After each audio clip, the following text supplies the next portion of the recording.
that I'm kind of the father of this family, the faith family, and you're all my kids, so listen up. I want to, first of all, to tell you that I am not contagious. I'm the only one in this place, perhaps, who has been declared safe and not contagious. And I wish I didn't have the reason that I do have for being able to say that. But that is the fact, so I would never endanger anyone. The next thing I want to say to you as the father of the family, that there are moments of great pride in our emotions. And there's great pride and yet pain in my heart that one of our own children, one of our sixth graders, had to get up yesterday down at the pier when I couldn't be there because we had confessions at that time.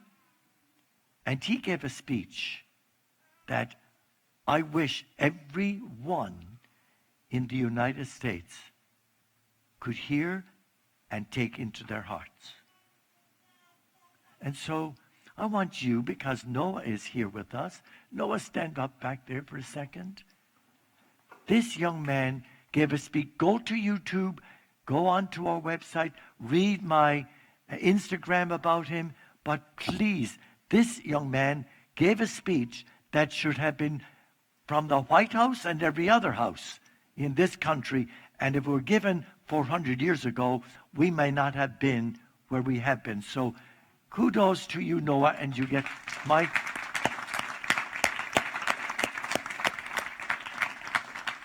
And now, after that, I have to give a homily. I was so intimidated last night as there were some tears dropping that I'm saying, he should be given the homily. And so this is a very difficult time, isn't it? It's a difficult time. Not because we're wearing masks, but because we're told to tear the masks off our souls. Isn't that interesting? Because I think sometimes we live in a world that we don't recognize one another's pain. And certainly the evil of what racism, or a sense that I am created with a better image of God than my brother or sister who may have a different color skin or a different shape to face or eyes or anything else. And we had to name this as it is totally evil. So look at that first reading. Just look at it. Imagine Moses said to God, here's a God of righteousness, of justice, a God of truth, a God of mercy. And Moses said, oh, by the way, would you be kind enough to come along in our company? If I could pray that prayer every morning, and you could, would we have had the tragedies in the history of our country? And it's not just a tragedy in Milwaukee, no. It's the tragedy in the history of our country. It boggles our minds to imagine how this disease never had a vaccine. And the vaccine was available. It was given to us by Jesus Christ. It's called love. I look at the papers and it made me sad. Again, the headlines, the long reach of racism in the U.S. Read our Archbishop's statement. It is profound, and I'm not going to in any way try to better that speech. It's a speech from his heart, but it is profound. It is for us who profess to believe. And you're the best of people, and I love you. And then I read this: readers flock to books on race relations. Huh? Give me a break. I think we need to flock to our hearts inside. And to realize that, not 90+% of people who wear uniform are really there to serve us. But it's like, you get bad apples. But the trouble in this instance is that there are people suffering all the time because they have been in some way given a profile. Let me tell you how God companioned me. And that's the only way, tell a story and let people take their own thing. I was in Harlem, and this is the only thing I can do better than you, Noah. I actually was in Harlem the night that Martin Luther King was assassinated. I was there on a field project. And it was a young woman with me. We were doing it together. Her name was Casey Capshaw. And Casey was somebody in deep grief because her boyfriend had just been killed in Vietnam. And so she was very confused. And we worked as a team. And we went down because we had a project. And the place was really in turmoil. And we were not the regular color of the population there. But we already had met people who were living in pure degradation. I mean, just frightening how the people had to survive in those places of disrespect called apartments. And so we're walking up the street because Casey had a car that we parked away.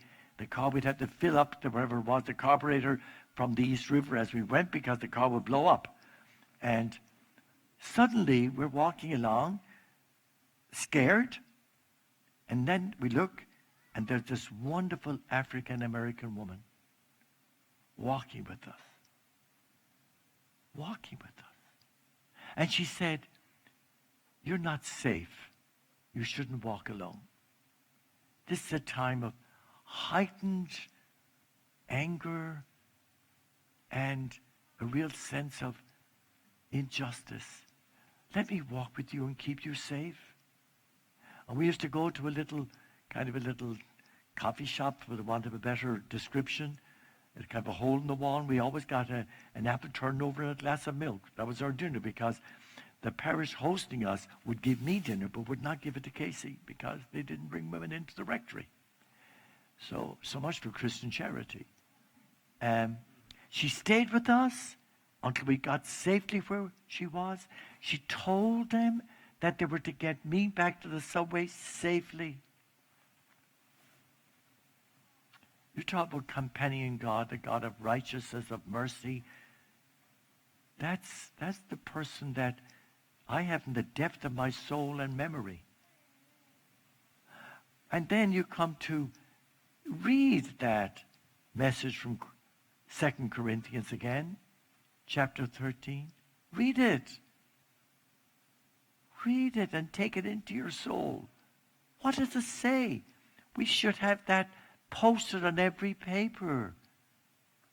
I remember being in, I don't think you were there with me, Terry, when that one Sunday I was going out into the really jungle area. I think maybe we went up in some of that place for Mass later on.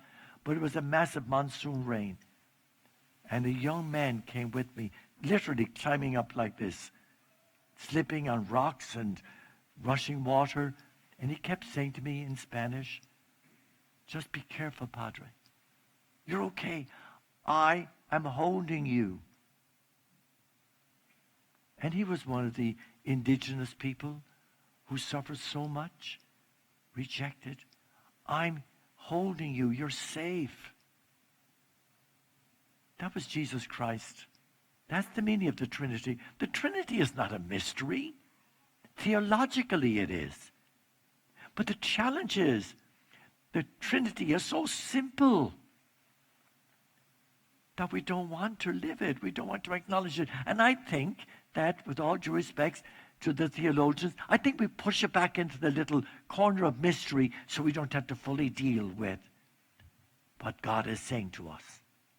As long as I kind of say it's a mystery, I don't want to understand the creative love of the Father, the saving love of Christ on the cross. There's a window in our chapel up in the rectory. I don't know if you can see it from the outside, but I had somebody do it from the hometown fair once. A fabulous window, all done with glass. Don't know where the man is now. And the Christ is there. I wanted the Christ in the resurrection with the cross behind it. And guess what Christ looks like? Looks a lot like the color of people that are rich in color. He has the color of his skin while he was on this earth, and it wasn't the Father John's skin. And I believe this. I believe that when we face him, he will wear the skin of the person we have disrespected because of the color of their skin. That's my belief.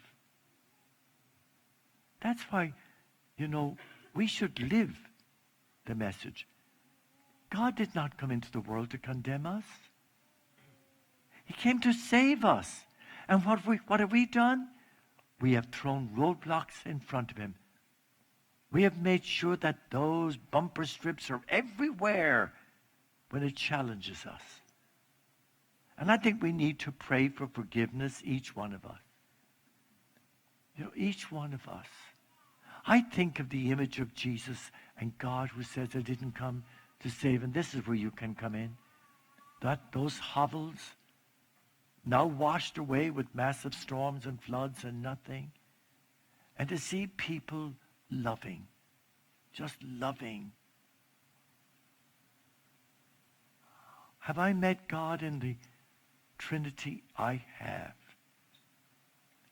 I've met God in the joy of children, in the love of good people from every racial background.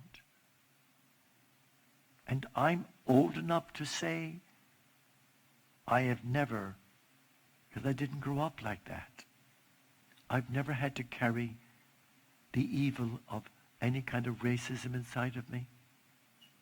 I wasn't raised like that. Ever. Ever. Think of my dad, who broke all the rules by having milk milked into the containers for the Jewish people. I think of my dad saying, I own these athletic fields, and they're allowed to play games on them. Well, they can't. Yes, I own those fields. If you don't like it, you can leave. He never preached. He lived it. That's our challenge. And so, Noah, I'm proud of you, that you went a little deeper into my heart and soul. And if anybody wants to know where I stand, read the Archbishop's statement, but read a better statement. Go to YouTube. Go to my post on Instagram, and you're going to get a better statement. One that I believe should be published. Published. And guess who are going to be the publishers? All of us. That's how real change grows. We love everyone. I met a policeman recently and walked up to the car. I hadn't done anything wrong. And I said, how are you doing? And tears streamed down the face. We've got to be careful in how we deal with this. But there are streams of tears coming in many faces today. And please God, they'll wash us clean. The life of the Trinity becomes very ordinary in the love, care, and forgiveness we offer to each other. It's also there in the ways in which we try to better the lives of the poor, the depressed, and the anxious. It's in how we try to teach a younger generation the best lessons of humanity and faith and introduce them to this mystery of God. We are active partners in the work of God, Father, Son, and Holy Spirit, in the world, in this present day, in this moment. Let us truly have sensitive hearts, the heart of Christ.